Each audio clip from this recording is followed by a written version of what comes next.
بسم اللہ الرحمن الرحیم۔ السلام علیکم 5 کلاس۔ آج ہم سیرت طیبہ کے حوالے سے باب نمبر 6 مساک مدینہ پڑھتے ہیں۔ سب سے پہلے حاصلات تعلم دیکھ لیتے ہیں۔ اس سبق کی تکمیل پر آپ اس قابل ہو سکیں گے کہ مساک مدینہ سے متعارف ہو سکیں، مساک مدینہ کی نمایاں دفعات اور پس منظر سے واقف ہو سکیں، مساک مدینہ کی اہمیت اور اس کے نتیجے میں حاصل ہونے والے اثرات کو جان سکیں۔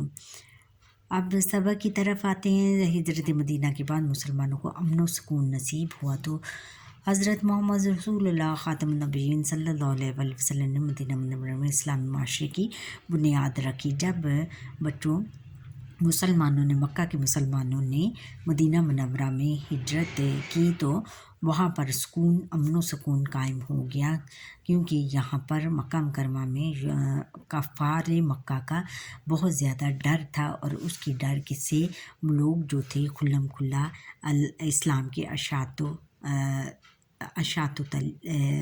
اسلام کی تبلیغ نہیں کر سکتے تھے۔ تو جب مدینے میں امن و سکون ہوا تو حضور نبی اکرم صلی اللہ علیہ وسلم نے مدینے میں اسلامی معاشرہ قائم کیا کہ جس کی بنیاد اسلام پر تھی۔ آپ صلی اللہ علیہ وسلم سب سے پہلے غیر مسلموں کے ساتھ اپنے تعلقات قائم کرنے کی طرف توجہ فرمائی، اور مدینے میں مسلمانوں کے علاوہ اور بھی قومیں آباد تھیں، تو آپ صلی اللہ علیہ وسلم نے غیر مسلمان قوموں کے ساتھ اپنے تعلقات بہتر بنانے کی طرف توجہ دی، جس کے نتیجے میں مدینہ منورہ کے مسلمان اور یہودوں کے درمیان ایک تحریری معاہدہ ہوا، جسے مساک مدینہ کہتے ہیں۔ ایک تحریری معاہدہ یعنی وعدہ ہوا جسے مساک مدینہ کہتے ہیں۔ مساک مدینہ کو دنیا کا پہلا بین الاقوامی تحریری دستور یا آئین کہا جاتا ہے۔ مزید جانیے، مساک عربی زبان کا لفظ ہے جس کے لفظی معنی عہد و پیما اور معاہدے کے ہیں۔ پس منظر، اب ہم پس منظر دیکھتے ہیں۔ جب نبی اکرم صلی اللہ علیہ وسلم مدینہ منورہ تشریف لائے تو وہاں کے حالات یکسر بدل گئے، ایک دم بدل گئے۔ مدینے میں مہاجرین کی ایک بڑی تعداد جمع ہو گئی۔ مواخات کے نتیجے نے بھائی چارے کے رشتے نے مسلمانوں کی طاقت میں اضافہ کر دیا۔ جب حضور نبی اکرم صلی اللہ علیہ وسلم نے انصار اور مہاجرین کے درمیان مواخات کا رشتہ قائم کیا تو اس میں ان مسلمانوں کی طاقت میں اضافہ ہو گیا، یعنی مسلمان بہت زیادہ تعداد میں ہو گئے اور ان کی بہت زیادہ طاقت میں اضافہ ہو گیا۔ انصار کے 2 قبائل اوس و خزرج کے اکثر لوگوں نے اسلام قبول کر لیا، اور اسلام کے 2 بڑے انصار کون تھے بچوں؟ جو مدینہ منورہ میں رہتے تھے۔ ان کے 2 بڑے قبیلوں کے بہت زیادہ لوگوں نے اسلام قبول کر لیا۔ نبی اکرم صلی اللہ علیہ وسلم نے مدینہ منورہ میں امن کے قیام کی خاطر یہود کے 3 قبائل بنو قریظہ، بنو نذیر اور بنو قینقاع کے ساتھ ایک تاریخی معاہدہ کیا۔ مساک مدینہ کی اہم دفعات، یعنی مساک مدینہ کی اہم شرائط یہ تھیں کہ مدینہ منورہ کے تمام قبائل امن و امان سے رہیں گے، یعنی مدینہ منورہ میں جتنے بھی قبائل ہیں وہ تمام ان میں امن اور سکون رہے گا، امن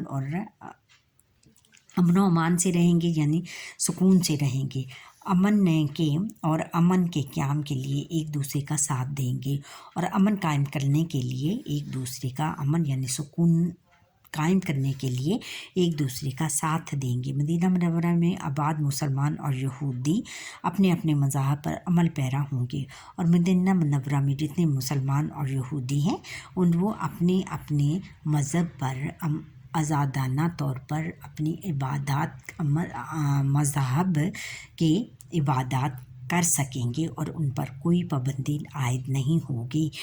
مظلوم کی مدد کی جائے گی۔ مظلوم یعنی جس پر ظلم کیا گیا ہو، جس پر ظلم کیا جائے گا اس کی مدد کی جائے گی اور ظالم کی حمایت کسی بھی صورت میں نہیں کی جائے گی، اور جو ظلم کرنے والا ہے اس کی کسی صورت میں کوئی بھی حمایت نہیں کرے گا۔ مدینہ منورہ پر حملہ کرنے والوں کا مقابلہ مسلمان اور یہود مل کر کریں گے، اور جب مدینہ منورہ پر خدا نخواستہ کوئی حملہ کرے گا تو مسلمان اور یہود مل کر ایک دوسرے کی مدد کریں گے۔ جنگ کی صورت میں دونوں فریقین مل کر اخراجات برداشت کریں گے، یعنی اگر جنگ ہو گئی تو جنگ کی صورت میں دونوں فریقین یعنی مسلمان اور یہود مل کر اخراجات برداشت کریں گے، یعنی جنگ پر جتنے بھی روپے پیسے لگیں گے وہ دونوں فریقین یعنی یہود اور مسلمان مل کر اس کا خرچہ برداشت کریں گے۔ آخری ہے کہ کسی بھی اختلاف یا جھگڑے کا حتمی فیصلہ صرف نبی اکرم صلی اللہ علیہ وسلم کریں گے، اور اگر کسی بھی فریق کے درمیان دونوں فریقوں میں سے اگر کسی اختلاف ہو جاتا ہے، یعنی ان دونوں میں لڑائی یا جھگڑا ہو جاتا ہے یا اختلاف رائے ہوتا ہے، تو اس کا حتمی فیصلہ صرف حضور نبی اکرم صلی اللہ علیہ وسلم کریں گے، اور فریقین اس فیصلے کو تسلیم کریں گے، اور تمام فریقین اس فیصلے کو جو بھی حضور نبی اکرم صلی اللہ علیہ وسلم فیصلہ کریں گے، تمام فریقین اس فیصلے کو قبول کریں گے، تسلیم کریں گے، قبول کریں گے۔ مدینہ منورہ میں اسلامی ریاست قائم ہوئی۔ مدینہ منورہ میں اسلامی ریاست قائم ہو گئی، جس کے سربراہ نبی اکرم صلی اللہ علیہ وسلم تھے، جس کے سربراہ یعنی جن کے ان ادر ورڈ جن کے وزیر اعظم یا جن کے صدر یا جن کے سربراہ جس کو کہتے ہیں وہ حضور نبی اکرم صلی اللہ علیہ وسلم ہو گئے۔ مدینہ منورہ اس کے ارد گرد کے علاقوں پر ایک حکومت قائم ہو گئی، یعنی مدینہ منورہ اور اس کے ارد گرد جو بھی علاقے تھے ان پر ایک ہی حکومت قائم ہو گئی، یعنی جو قبائلی حکومتیں تھیں یا قبائلی جو جرگے تھے وہ ختم کر کے تمام مدینے میں ایک ہی حکومت قائم ہو گئی، اور وہ کون سی حکومت تھی؟ اسلامی حکومت۔ مدینہ منورہ کے تمام گروہوں کے درمیان رواداری کی فضا قائم ہوئی۔ رواداری یعنی تمام گروہوں کے درمیان کیا؟ برداشت کرنے کی جو فضا تھی، یعنی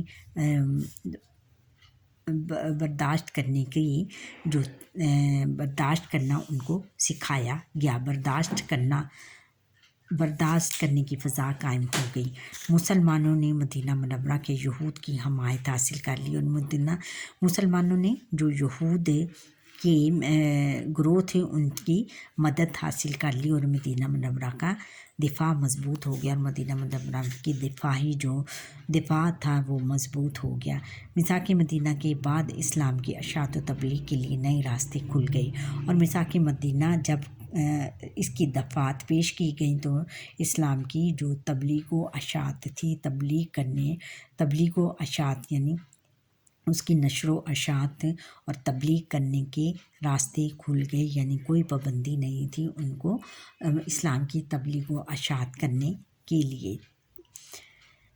مسلمان امت واحدہ اور ایک مضبوط طاقت بن گئی۔ مسلمان ایک قوم اور ایک مضبوط طاقت بن گئی، ایک مضبوط طاقت یعنی مضبوط طاقت کیونکہ وہ ان کی تعداد میں اضافہ دن بدن ہوتا گیا اور وہ ان کی طاقت میں بھی اضافہ ہوتا گیا۔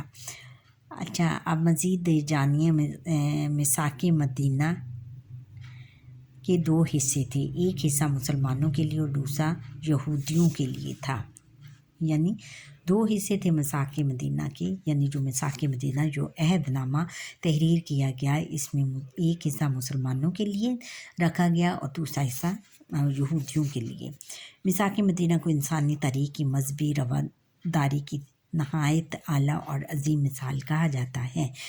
میثاق مدینہ جو مدینہ کا عہد تھا یا مدینہ کا جو وعدہ لیا گیا تھا، جو تحریری وعدہ تھا، اس کو انسانی تاریخ میں مذہبی رواداری، مذہبی برداشت، یعنی ایک دوسرے کے مذہب کو برداشت کرنے کی نہایت اعلیٰ اور عظیم مثال کہا جاتا ہے، کیونکہ اس معاہدے کی روح سے اس معاہدے کی نظر سے دیگر اقوام کے مذہبی، معاشرتی و سیاسی حقوق کو تسلیم کیا گیا تھا کہ تمام اقوام، یعنی تمام جو اقوام تھی، تمام مذاہب کے جو لوگ تھے، ان کے مذہبی جو ان کے طور طریقے تھے اور معاشرتی اور معاشرے میں جو ان کی رہن سہن کے جو طریقے تھے اور سیاسی جو حکومتی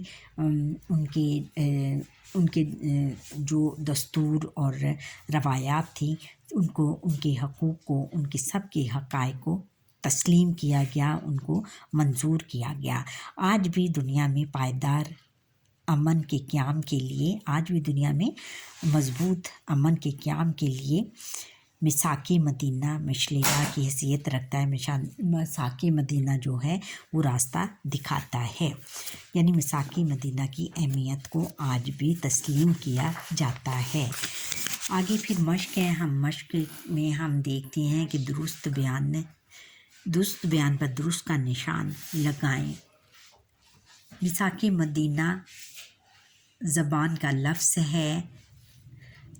لفظ ہے فارسی، عربی، عبرانی اور سریانی۔ کون سی زبان کا لفظ ہے؟ عربی زبان کا لفظ ہے۔ میثاق مدینہ عربی زبان کا لفظ ہے۔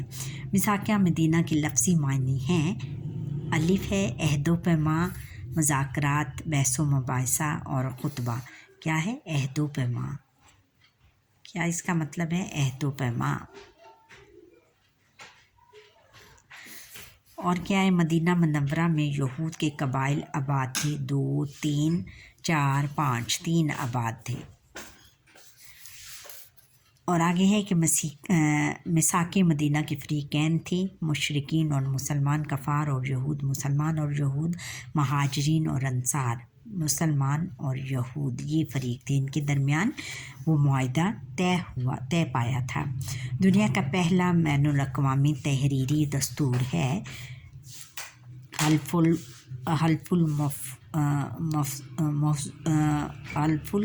الفضول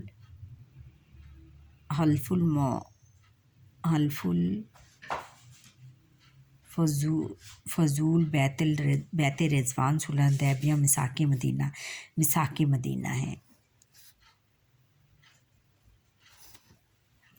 اچھا بچوں، یہاں پر ہی ہمارے آج کے لیسن کا وقت ختم ہوا۔